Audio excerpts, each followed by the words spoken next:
Hola a todos, ¿cómo están? Espero que muy bien. En este video, Nicolás Lucar y la fiscal Marita Barreto destruyen por completo al presidente, a la primera dama y a Jennifer Paredes. Además, tiembla Castillo porque la fiscal advierte que ya hay nuevos colaboradores eficaces. No, lo que se tiene aquí es que habrían tomado el poder para desarrollar diversos actos ilícitos. Hay una organización criminal de la cual el líder es el propio presidente de la República. Entonces estamos hablando de delitos muy graves y en consecuencia la pena muy alta. O sea, ¿qué es lo que está diciendo usted? ¿Que hay más colaboradores eficaces de los que conocemos en este momento?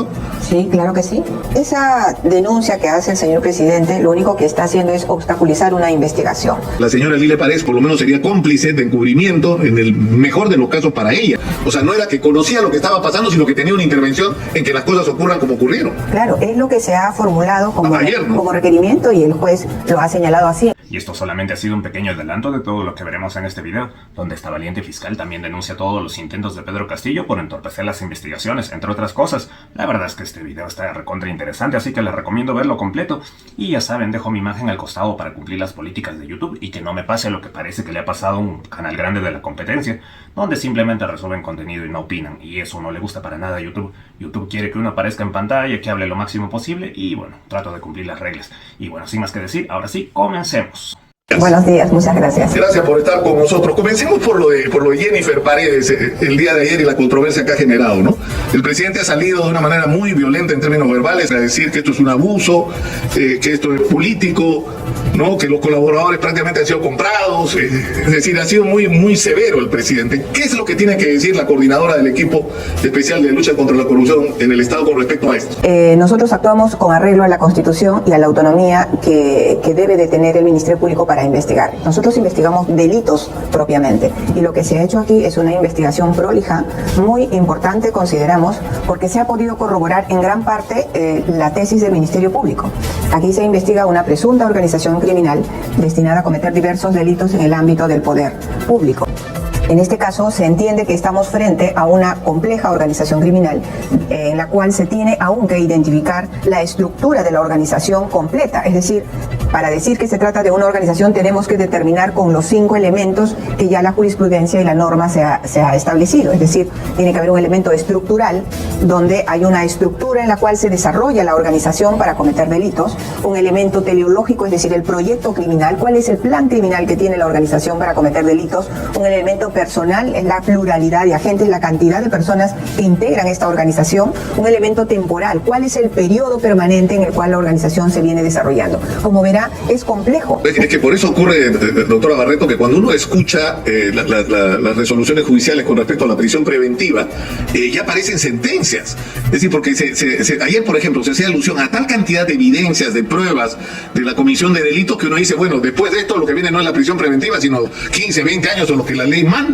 Ahora, y esa es precisamente la interrogante, porque en este caso está claro la participación del alcalde de Anguía, de los hermanos Espino, de Jennifer Paredes, incluso de la primera dama, del presidente y de Gilmer Alvarado. El problema es que sobre el presidente y sobre Gilmer Alvarado usted no puede actuar, eso es una atribución de la fiscal de la Nación. Pero la pregunta que nos hacíamos con con Catherine Ampuero, la ex procuradora anticorrupción, ella decía, con la cantidad de elementos, y sin haber escuchado lo de ayer, ella con la experiencia que tiene lo decía, con la cantidad de elementos que hay, en realidad este proceso podría ser relativamente corto en comparación a lo que han sido los anteriores. Sí, ¿no? Es posible incluso haber ido a una acusación directa, pero eso dejaría acéfalo la estructura, y para nosotros como estrategia es muy importante afianzar bien la estructura de la organización criminal, y por eso hablábamos que toda estructura tiene un brazo de protección, tiene un brazo de amedrentamiento, tiene un brazo de ejecución.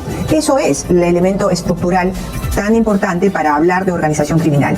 Antes, y hablo de la jurisprudencia, digamos, de hace 10 años atrás, la acusación fiscal simplemente se remitía a que hay una organización criminal donde hay una pluralidad de agentes. Hoy no, hoy la norma y la jurisprudencia y los jueces también, ya de manera colegiada, exigen que tenga que establecerse para hablar de organización criminal todos estos elementos estructurales. Y me parece muy bien, porque en la medida de que se puede acreditar, entonces estamos hablando de delitos muy graves y en consecuencia la pena muy alta. Y es que lo peligroso de las organizaciones criminales es ese reparto de roles, y por eso se habla generalmente de la coautoría. Todos son responsables porque todos conocían lo que se hace dentro de la organización. Y ahí es donde cae casi por sí sola la pregunta de cuál era el papel de Lilia Paredes, la primera dama, y del presidente de la República.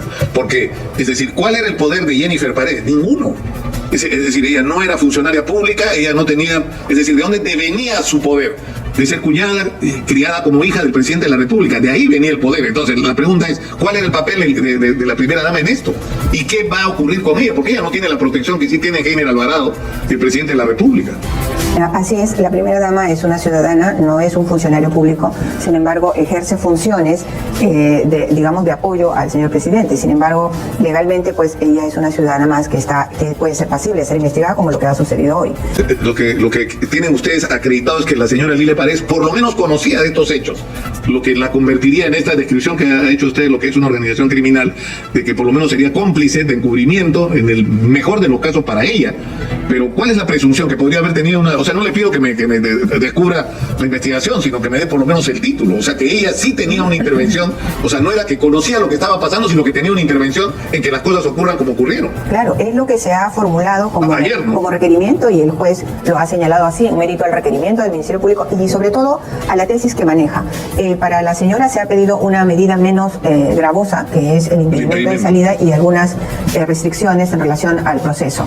Y esto es porque, por ejemplo, para ella no hemos encontrado elementos de convicción que evidencien un peligro de fuga, por ejemplo, ¿no? Que es una condición que nos pone la norma para pedir una prisión preventiva. O sea, o puede haber una vinculación concreta y directa con el desarrollo del delito, pero no puede haber elementos para un peligro de fuga, por ejemplo. Y si lo hay, esa medida es provisional, podría variar. Si se descubre que hay un intento de fuga o hay un intento de obstrucción o perturbación a la investigación, pues ese requerimiento puede variar. Ahora, todo esto se ha turbiado mucho con el incidente del allanamiento y de cerraje a la residencia presidencial, que ha tenido como una de sus consecuencias que el presidente de la República explícitamente le haya solicitado a la policía que saque a Harvey Colchado, ¿no? Que sancione a Harvey Colchado. Y usted ha dicho que esto, como otras acciones y declaraciones del presidente, significan una intromisión o una perturbación a la investigación. Sí, hay mucha perturbación en relación a lo que está pasando con el equipo especial. El coronel Harvey Colchado es un integrante más de este equipo, importante desde mi perspectiva, porque la decisión de conformar el equipo de apoyo de la policía ha sido mía y lo hemos realizado mediante una resolución, la cual constitucionalmente está respaldada porque la función de la policía es coadyuvar en las investigaciones en mérito al requerimiento del Ministerio Público. O sea, legítimamente, formal y legítimamente se ha cumplido el procedimiento. Hoy, desde que se ha conformado, tenemos una serie de hechos que van, mellando la tranquilidad con la que debe de elaborar este equipo especial. Ya decíamos, nosotros no conocemos a los investigados, no somos amigos, no somos enemigos, no tenemos animadversión por ninguna persona, somos totalmente apolíticos, solo cumplimos nuestra labor. ¿Y nuestra labor cuál es? Perseguir el delito, identificar a los autores y en su momento acusarlos. Esa es la labor. La sociedad espera de sus autoridades lo que usted ha estado señalando. Queremos justicia, esa es nuestra labor. Pero ante tanta perturbación el camino se está haciendo mucho más difícil porque hay que redoblar esfuerzos, nos desgastan en este tipo de presiones que hay, porque no entiendo por qué no se permite al coronel Colchado trabajar como coordinador del equipo de la prisión preventiva. Para terminar con el tema de Harvey Colchado, la queja que ha hecho el presidente es que ha sido la manera como se ha comportado Harvey Colchado es impertinente, que ha irrumpido en las habitaciones personales, no solo del propio presidente, sino de los hijos del presidente, que en el momento que se estaba haciendo un acta, Harvey Colchado rompió un acta. O sea, ¿qué pasó ahí? No, esa denuncia que hace el señor presidente lo único que está haciendo es obstaculizar una investigación. No es cierto que se haya roto ningún acta. Han estado imprimiendo el acta y ha habido un error en la impresión y obviamente tiene que eliminar los documentos que han sido mal impresos, si se quiere, y han vuelto a imprimir el acta y es la que ha firmado su abogado inclusive. Entonces, eso ya es argumentar hechos que no tienen nada que ver. En realidad, la denuncia no tiene un sentido, el contenido de la misma no es cierto y la intención es sacar y aplicar el plan Colchado. El plan Colchado es una información que hemos tenido recientemente, que están planificando presentar esta denuncia y lo que se busca es con esta denuncia apartar provisionalmente hasta que termine la investigación que se generaría con esta denuncia. Y al apartar al coronel Colchado implica salir del equipo. Finalmente esta denuncia va a caer en saco roto porque no tiene mayor asidero legal y se archivará en su momento, pero hasta eso han logrado la finalidad. Y el plan Colchado tiene no solamente esta parte, sino sino difamar, lo que está pasando, ¿no? La policía, tenemos una policía de inteligencia dentro del equipo y hace un control de todo cómo viene operando la organización criminal y está haciendo hallazgos importantes. Ahora, cuando usted dice organización criminal, es que la Fiscalía tiene la convicción de que, para empezar, en el caso que tiene que ver con las obras en las que está implicado el alcalde de Anguía, hay una organización criminal de la cual el líder es el propio presidente de la República. Eso es una convicción a la que ha llegado hasta ahora la Fiscalía. La Fiscalía, a su cargo, no puede investigar al presidente y esto ha sido trasladado a la Fiscalía de la Nación, pero esa convicción existe. Es decir, si Pedro Castillo no fuera el presidente, sino un ciudadano común, estaría involucrado directamente en esta investigación y probablemente hasta en las medidas de prevención que ustedes han planteado con respecto a su cuñada. Lo que pasa que justamente en cumplimiento nuevamente de la Constitución y respetuosos de la ley, la señora fiscal de la Nación investiga al presidente de la República y a los ministros, los aforados. Nosotros investigamos al resto de funcionarios públicos y esto es así por mandato constitucional, no porque nosotros querramos. Ahora, hay una sola línea de investigación en la cual si hay evidencia importante, y lo ha señalado el señor juez hoy día, anoche, ha señalado de que hay elementos suficientes para presumir la existencia de una organización criminal. Pero nuevamente vuelvo al primer punto cuando hablamos de la presunción. Hablábamos de los estadios. ¿Por qué se habla hoy de una presunción? Porque así lo exige el Código. ¿Cuándo será que efectivamente se diga que Juan Pérez es culpable o es responsable o es autor del delito?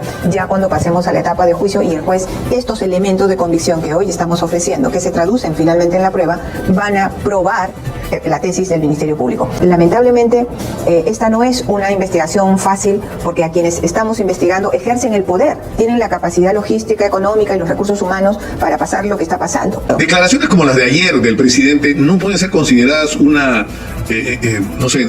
entorpecimiento al proceso. Es decir, cuando el presidente dice están comprando colaboradores eficaces, o sea, está interviniendo, o sea, es el presidente de la República el que está haciendo un cargo de ese tamaño. Es por eso, lo que pasa que eso es el ejercicio del poder, ¿no? Yo creo que lo correcto sería que el presidente se allanara la investigación y si no hay nada que ocultar, simplemente decir que se investigue todo, facilito las cosas y que se investigue, porque finalmente si no son pasibles de ninguna responsabilidad, eso lo va a determinar la investigación. Y el tema de la obstrucción, es decir, hay un tema acá bien delicado que es el tema de las fugas. O sea, yo sé que usted no me puede revelar más allá de aquello que sea posible hacerlo, pero hay evidencias de que el presidente participó, o sea, evidencias que puedan ser consideradas confiables o creíbles con respecto a que el presidente participó de alguna manera en la fuga de Bruno Pacheco y de Juan Silva, y en segundo lugar que de alguna manera estuvo en contacto con ellos. Esa información ha salido, he visto en varios medios de comunicación. Lo que estamos haciendo ahora es corroborar toda esa información. Ahora, lo que ocurre normalmente en estos casos es que cuando la gente siente, los involucrados sienten que esto va en serio, ahí es que se le mueve el piso a la gente que, por ejemplo, proyecta su futuro y dice que va a hacer en mi vida, me voy a pasar 25 años preso, y ahí pone eso, o gente que, como usted dice en la entrevista que le dio al diario El Comercio, ¿no? Cuando usted dice gente que podría tener un papel incluso secundario, pero que está implicada porque participó de alguna manera en los hechos, porque tenía conocimiento de lo mismo. O sea, ¿qué es lo que está diciendo usted? ¿Que hay más colaboradores eficaces de los que conocemos en este momento? Sí, claro que sí. La ley 30.077 establece, por ejemplo, que un integrante o una persona vinculada a la organización criminal puede tener la misma pena que el autor del delito de organización criminal.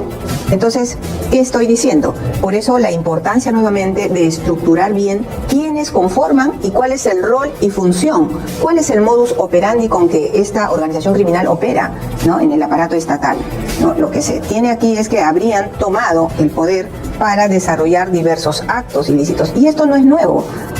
Lamentablemente. Claro, esto ha sucedido a lo largo de la historia. El tema es que recién hoy se ha podido investigar a un presidente de la República y se está permitiendo llegar a saber la verdad de lo que estaría pasando ahí dentro. Entonces, esto, como usted sabe, se han denunciado muchas veces en otros gobiernos, pero nunca se ha podido investigar. Y si hoy queremos saber la verdad, creo que se debe de respetar y hacer respetar la autonomía y la institucionalidad del Ministerio Público. Nosotros tenemos el compromiso de llegar a la verdad y lo único que deseamos es que el señor presidente también respete la investigación y a los funcionarios que integran el equipo especial a efectos de que se llegue a la verdad.